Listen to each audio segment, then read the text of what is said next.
नमस्कार, आप देख रहे हैं एमपी न्यूज। आपके साथ मैं हूं नम्रता बुंदेला। एमपी न्यूज का खास कार्यक्रम चुनावी फीवर इस वक्त आप देख रहे हैं। मध्य प्रदेश में उपचुनाव का नजारा बेहद दिलचस्प होता चला जा रहा है। कहीं बयानों की बौछार नजर आ रही है, ठंडी हवाएं चल रही हैं, तो कहीं गर्माहट की आहट भी सियासी गलियारों में सुनाई दे रही है। और अब तो ये उपचुनाव इतना दिलचस्प और खास हो चला है क्योंकि अब बीजेपी की रणनीति, कांग्रेस की रणनीति की अगर हम बात करें तो दोनों ही पार्टियां अपनी अपनी तरफ से पूरी रणनीति बनाने की कोशिश कर रही हैं और बना भी चुकी हैं। जहां बीजेपी की रणनीति अगर बात करें तो 28 विधानसभा सीट जिन पर उपचुनाव होने हैं उनमें से 16 सीटें तो आप जानते हैं कि केवल ग्वालियर चंबल क्षेत्र से ही आती है। तो बीजेपी की इस तरफ पूरी रणनीति ये है कि ग्वालियर चंबल क्षेत्र, जहां से 2018 के विधानसभा चुनाव के दौरान बीजेपी को हार का सामना यहां करना पड़ा था, तगड़ा झटका हार यहां बीजेपी को लगा था 2018 विधानसभा चुनाव के दौरान। इसलिए बीजेपी की इस बार रणनीति है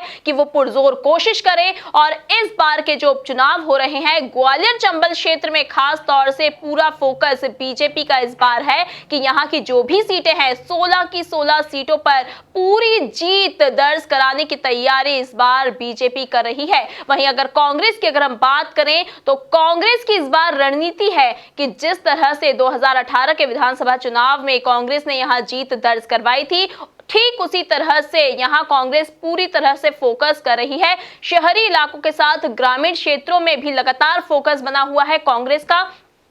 हर वर्ग को साधने की कोशिश की जा रही है दोनों ही पार्टियों की ओर से। वहीं कांग्रेस की ये कोशिश है कि जैसे पहले जीत दर्ज करवाई थी ठीक उसी जीत को बरकरार रखे कांग्रेस। हमारी साथी अदिति इस वक्त हमारे साथ जुड़ी हुई हैं। अदिति, और क्या क्या इस वक्त नजारे सियासी गलियारों में नजर आ रहे हैं और थर्मामीटर का जो टेम्परेचर है वो कितना हाई और कितना लो नजर आ रहा है? नम्रता, जिस प्रकार से आपने अभी बताया और सही भी है कि दोनों ही पार्टियां हर वर्ग को साधने की कोशिश कर रही है। दोनों ही पार्टियां, कांग्रेस ने जहां ग्वालियर चंबल संभाग में पिछले चुनाव में जीत दर्ज कराई थी, भाजपा को हार का सामना करना पड़ा था, तो वहीं अब इसी बीच एक अजीब सी चीज देखने को मिल रही है कि अभी जब स्टार प्रचारकों की सूची जारी हो गई है कांग्रेस की तरफ से, तमाम नेताओं के नाम है, कमलनाथ का भी नाम है, उसमें राहुल गांधी का भी नाम है, लेकिन इस स्टार प्रचारकों की सूची में एक अजीब वाकया ये देखने को मिला कि इस सूची में जो कांग्रेस अध्यक्ष है सोनिया गांधी और जो युवा सांसद है नकुल नाथ, जो कि कमलनाथ के बेटे हैं, इन दोनों के नाम ही इस लिस्ट से, स्टार प्रचारकों की इस लिस्ट से गायब है।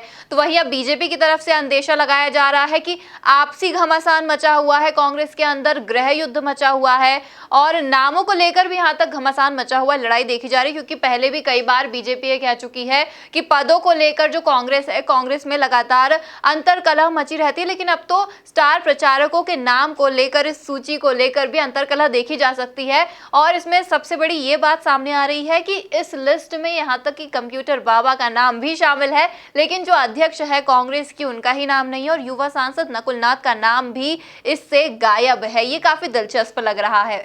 जी बिल्कुल, इस बार कोरोना वायरस को देखते हुए, संक्रमण को देखते हुए इस बार चुनाव आयोग ने जो स्टार प्रचारकों की जो लिस्ट थी उसे कम करने की ये दलील पेश की थी और जो दल है, राजनीतिक दल है, उनसे कहा गया था कि स्टार प्रचारकों की जो संख्या है वो अपनी लिस्ट में कम रखी जाए। इस बात का ध्यान रखा गया राजनीतिक दलों की ओर से और 30 की संख्या में ये स्टार प्रचारकों की लिस्ट तैयार की गई है। उसमें सभी दिग्गज नेताओं का भी हालांकि ध्यान रखा गया है, जिसमें राहुल गांधी का भी नाम है, प्रियंका गांधी का भी नाम है, लेकिन सोनिया गांधी का नाम इसमें शामिल नहीं किया गया है। इसमें सचिन पायलट का भी नाम है, इसमें अशोक गहलोत का भी नाम है और सभी दिग्गज नेताओं के नाम इसमें शामिल है। यहां तक कि हम बात करें इंदौर की तो यहां पर जीतू पटवारी, पूर्व मंत्री जीतू पटवारी का नाम भी शामिल है। लेकिन इसके साथ ही जो सबसे दिलचस्प और चौंकाने वाला नाम इसमें शामिल किया गया है वो है 25वें नंबर का नाम, नामदेव दास त्यागी उर्फ कंप्यूटर बाबा का नाम, और इसी नाम में इसने सबको चौंका कर रख दिया है।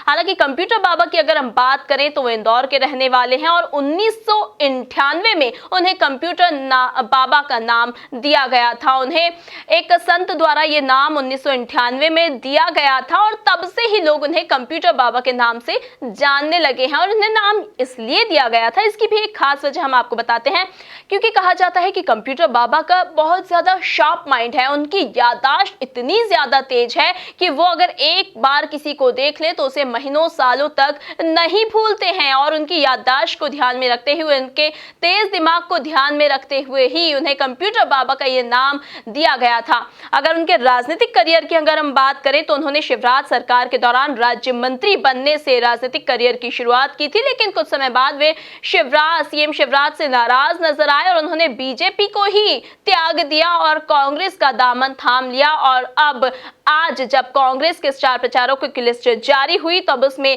25वें नंबर पर कंप्यूटर बाबा का भी नाम शामिल किया गया। लेकिन इसमें खास बात एक और है कि जितने भी स्टार प्रचारक हैं उनके नाम के आगे किसी में एक्स मिनिस्टर है, एक्स चीफ मिनिस्टर है और जो अभी जो राजस्थान के मुख्यमंत्री अशोक गहलोत का भी नाम शामिल है, उसमें चीफ मिनिस्टर का नाम शामिल है।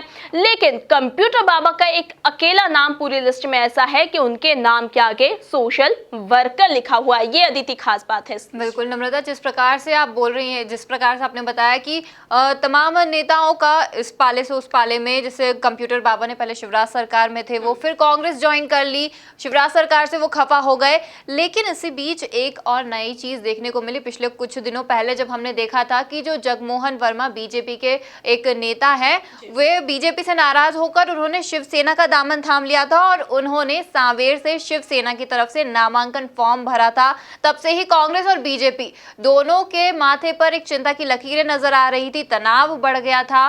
तो इसी बीच भाजपा ने क्या करा कि भाजपा ने जो सांवेर के उपचुनाव प्रभारी है रमेश मेंदोला, उन्हें पूरी उपचुनाव, सांवेर का जो उपचुनाव उसकी पूरी रिस्पॉन्सिबिलिटीज दी गई है। तो उन्होंने जो मीडिया पैनलिस्ट है, BJP media panelist Sumit Mishra, उन्हें ये काम दिया कि आपको उन्हें मनाकर वापस बीजेपी में घर वापसी करानी है। सुमित मिश्रा लगातार पिछले 4 दिनों से उन्हें मना रहे थे कि आप बीजेपी में वापस आ जाइए, आपने क्यों छोड़ा। नाराजगी उनकी काफी ज्यादा थी, जिसकी वजह से उन्हें इतना समय लगा। और आज सुबह जब फाइनली सुमित मिश्रा ने जगमोहन वर्मा को मना लिया तो उन्होंने फोन करके रमेश मेंदोला और आकाश विजयवर्गीय को बुलाया और फिर फाइनली जगमोहन वर्मा ने खुद इस बात की अनाउंसमेंट की, ऑफिशियली अनाउंसमेंट कर दी कि वे अब बीजेपी में वापस आ चुके हैं और शिवसेना से जो उन्होंने नामांकन फॉर्म भरा था वो कहीं ना कहीं बाद में अब वो वापस ले लेंगे। तो ये काफी दिलचस्प लगा कि उन्होंने बीजेपी का दामन छोड़ दिया, कुछ दिनों पहले ही दामन छोड़ा और कुछ दिनों बाद वे वापस से उन्होंने बीजेपी में घर वापसी कर ली। लेकिन इसमें एक जो क्रेडिट बोल सकते हैं हम,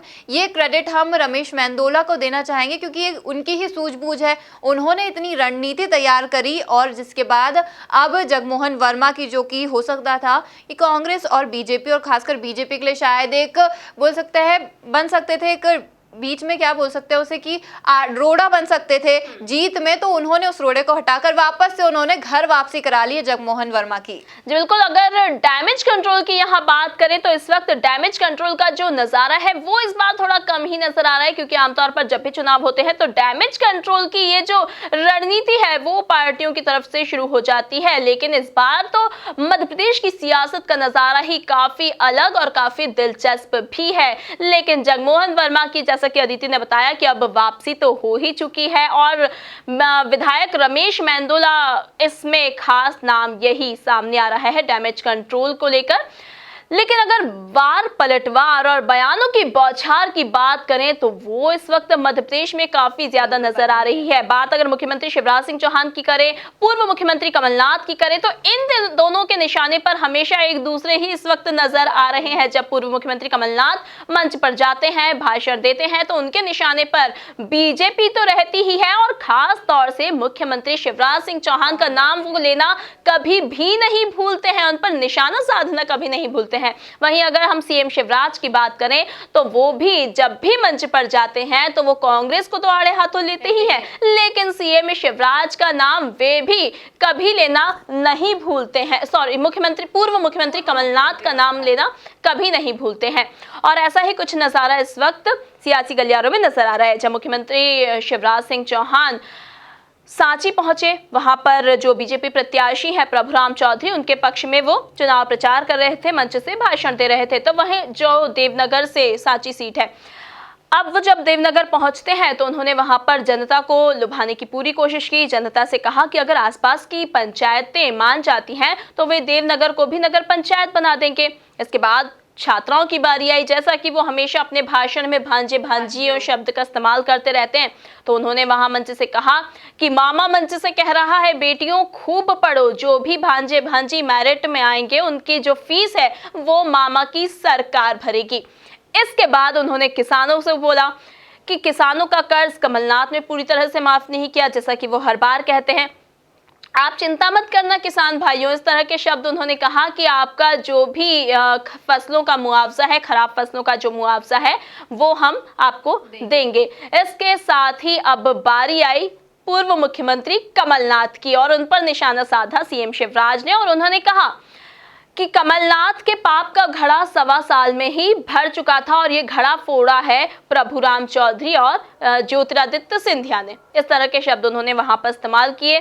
साथ ही जब वे सुर्खी पहुंचे और वहां बीजेपी प्रत्याशी गोविंद सिंह का प्रचार कर रहे थे, तब भी वहां पर वे कमलनाथ का नाम लेना नहीं भूले और यहां पर उन्होंने कमलनाथ को बंगाल का जादूगर भी बता दिया। खास तौर से यहां पर जब उन्होंने बंगाल का जादूगर कमलनाथ को बताया, तब सब हैरान भी रह गए और सियासत फिर से गर्माती नजर आई। नम्रता, शिवराज सिंह चौहान जहां पूर्व मुख्यमंत्री कमलनाथ पर तो लगातार निशाना साधते ही रहते हैं, लेकिन हाल ही में इस वक्त मुख्यमंत्री शिवराज सिंह चौहान जो पूर्व केंद्रीय मंत्री हैं पी चिदम्बरम, उन पर खासा निशाना साधे हुए हैं, लगातार हमला बोल रहे हैं। वैसे मैं आपको ये पूरा मामला अगर संक्षेप में बताऊं, ये जो पूरा मामला है, तो जो पूर्व केंद्रीय गृह मंत्री हैं पी चिदम्बरम और कांग्रेस के वरिष्ठ नेता भी हैं, उन्होंने हाल ही में एक बयान में ये कहा कि जो कश्मीर में धारा 370 रद्द की गई है वो वापस से बहाल की जानी चाहिए। मोदी सरकार ने जो फैसला लिया है ये असंवैधानिक है, आप इस फैसले को वापस लीजिए और धारा 370 को आप कश्मीर में वापस से लगाइए।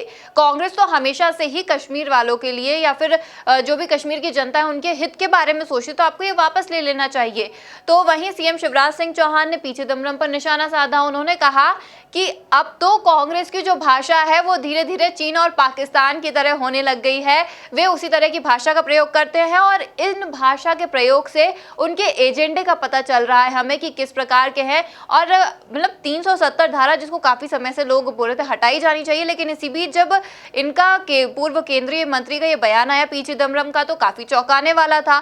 शिवराज सिंह चौहान ने उन पर निशाना साधा। इसके साथ ही साथ जो चिकित्सा स्वास्थ्य मंत्री हैं, चिकित्सा शिक्षा स्वास्थ्य मंत्री है विश्वास सारंग, उन्होंने भी उन पर निशाना साधा।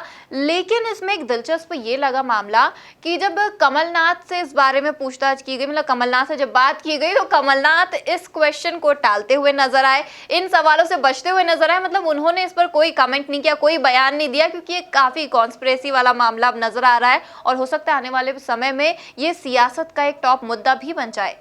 जी बिल्कुल, अब क्योंकि मुद्दे तो काफी सारे हैं, लेकिन एक के बाद एक जो मुद्दे सामने आते हैं उन मुद्दों को देखकर ऐसा लगता है कि जो असली मुद्दे हैं वो अब हटते जा रहे हैं और जो सियासी मुद्दे हैं सिर्फ उन्हीं मुद्दों को केंद्र में रखा जा रहा है और उन्हीं के आधार पर ये चुनाव लड़ा जा रहा है। लेकिन देखने वाली बात होगी कि जो असल मुद्दे हैं, जो असल जनता की जरूरतें हैं, वो आखिर जो राजनीतिक दल है वो असल मुद्दे उन राजनीतिक दलों को कब याद आएंगे और कब वो जनता का विश्वास जीत पाएंगे। हालांकि वो सियासी जो मुद्दे हैं अभी फिलहाल उन्हीं को मुद्दा बनाकर पूरा ये चुनाव जीतने की अब कोशिश करते नजर आ रहे हैं। यहाँ तक कि भविष्यवाणी करते भी अब नजर आ रहे हैं, क्योंकि अगर हम बात करें मध्य प्रदेश के कांग्रेस सचिव राकेश यादव की, तो उन्होंने तो ये भविष्यवाणी भी भैया कर दी है कि जब चुनाव होंगे और 18 नवंबर को, उसके बाद क्योंकि 10 नवंबर को चुनाव परिणाम आ जाएंगे, 3 नवंबर को चुनाव हो जाएंगे, 10 नवंबर को परिणाम आ जाएंगे और 18 नवंबर को कमलनाथ का जन्मदिन है। तो उन्होंने ये घोषणा कर दी कि जब कमलनाथ का जन्मदिन आएगा 18 नवंबर को, तो कमलनाथ जो है वो मध्य प्रदेश के सीएम के रूप में अपना जन्मदिन मनाएंगे। और इतना ही नहीं, उन्होंने तो 11,000 लड्डुओं का ऑर्डर भी दे दिया है, ऐसा भी उन्होंने कहा है। अब देखने वाली बात होगी कि 10 नवंबर को राकेश सिंह यादव की ये भविष्यवाणी आखिर कितनी सही और कितनी गलत साबित होती है और उनके लड्डू क्या वाकई में काम आएंगे या फिर वो रखे रह जाएंगे, ये तो 10 नवंबर को ही पता चल पाएगा। फिलहाल बयानों की बौछार की अगर हम बात करें तो यहाँ पर जारी है, क्योंकि इस वक्त कोरोना काल चल रहा है, तो कोविड प्रोटोकॉल को लेकर भी कई सारे नियम हैं, लेकिन ये प्रोटोकॉल अब तोड़ते नजर आ रहे हैं राजनेता। खास तौर से सांवेर सीट की अगर हम बात करें, जिसे मध्य प्रदेश की हॉट सीट माना जाता है, वहां पर तो 22 एफआईआर भी दर्ज हो गई हैं, सिर्फ आचार संहिता के उल्लंघन को लेकर और कोविड प्रोटोकॉल के नियमों को तोड़ने को लेकर। अब जब इनका पालन नहीं किया गया, एफआईआर दर्ज कर गई, जिसमें से 13 जो एफआईआर हैं वो तो सिर्फ बीजेपी के नेताओं के खिलाफ हैं और जो 6 एफआईआर हैं वो कांग्रेस के नेताओं के ऊपर हैं। नेता लगातार जा रहे हैं, जनसभा कर रहे हैं, लेकिन जब वो ही प्रोटोकॉल का पालन नहीं कर रहे हैं तो फिर हम आम जनता से कैसे उम्मीद करें, क्योंकि नेता जब मंच पर जाते हैं वो तमाम तरह के निर्देश, नियम के बारे में जनता को समझाते हैं, लेकिन जब ऐसे राजनेता ही नियम तोड़ते नजर आते हैं तो काफी हैरानी भी होती है और ये काफी चिंता का विषय भी है। क्योंकि अगर संक्रमण की हम बात करें और अब तो चुनाव करीब है, जैसे जैसे चुनाव करीब आएंगे जोश नेताओं का बढ़ता जा रहा है और इस जोश में वो भूलते जा रहे हैं कि भैया कोरोना का भी समय है और हमें अपना भी ध्यान रखना है और बाकी जनता का भी ध्यान रखना हमारी ही जिम्मेदारी है। अभी की बात करें या फिर चुनाव परिणामों के बाद की बात करें, आप है तो एक नेता ही, आप है तो एक सोशल वर्कर ही, तो जाहिर सी बात है कि आपकी जवाबदारी है खुद का भी ध्यान रखना, औरों का भी ध्यान रखना, आम जनता का भी ध्यान रखना। और कहीं ना कहीं जो आम जनता है वो राजनेताओं को देखकर ही इंस्पायर होती है। अब अगर मान लीजिए जैसे अभी पिछले कुछ दिनों पहले जब देखने को मिला कमलनाथ जी बैरिकेड्स तोड़कर जनता के बीच जाते हुए नजर आए, और अगर हम आम जनता को बोल दे कि नहीं आपने मास्क नहीं पहना है, शारीरिक दूरी नहीं रखी है तो हम आप पर फाइन लगाएंगे, तो जनता भी तो ये कह सकती है ना कि नहीं, जब राजनेता ही इस रूल को फॉलो करते हुए नजर नहीं आ रहे हैं तो आप हम पर ये रूल्स और रेगुलेशन कैसे लागू कर सकते हैं। तो कहीं ना कहीं अगर आप किसी के आइडियल हैं और किसी के आप आदर्श हैं तो आप इस चीज का भी ध्यान रखें कि आप किसी के आदर्श है, आपको देखकर लोग सीखते हैं। आप जो शब्द मुंह से बोलते हैं उसे भी हजारों लाखों लोग सुनते हैं और उसे फॉलो करते हैं, उसको मन मस्तिष्क में बैठाते हैं। लेकिन जब आप ही नियम कायदे कानून तोड़ेंगे तो फिर हम आम जनता से आखिर क्या उम्मीद करें? कैसे प्रशासन इतनी सारी पब्लिक को संभालेगा, कैसे राजनेताओं को संभाले? आखिर निर्देश दें तो दें किसको? क्योंकि अब तो सारे नियम कायदे कानून कोरोना वायरस के समझाए जा चुके हैं, आचार संहिता के सारे नियम सभी को पता है, लेकिन फिर भी ये नियम बार बार टूटते नजर आ रहे हैं और ये मध्य प्रदेश के लिए बहुत चिंता का विषय है। फिलहाल उपचुनाव जैसे जैसे करीब आते जाएंगे और क्या क्या नजारे सियासी गलियारों में नजर आएंगे, क्या वाकई में जो सियासी माहौल है वो इसी तरह से गर्म रहने वाला है या फिर थोड़ी ठंडक का एहसास मध्य प्रदेश की राजनीति गलियों को होगा, ये देखने वाली बात होगी। ताजा तरीन खबरों के लिए आप बने रहिए हमारे साथ, देखते रहिए एमपी न्यूज। नमस्कार। एमपी की नब्ज, एमपी का हाल, मध्य प्रदेश की हर खबर एमपी न्यूज टीवी के साथ। लगातार खबरों के लिए सब्सक्राइब करें हमारा YouTube channel MP news TV. Latest updates के लिए बेल आइकन दबाना जरा भी न भूलें।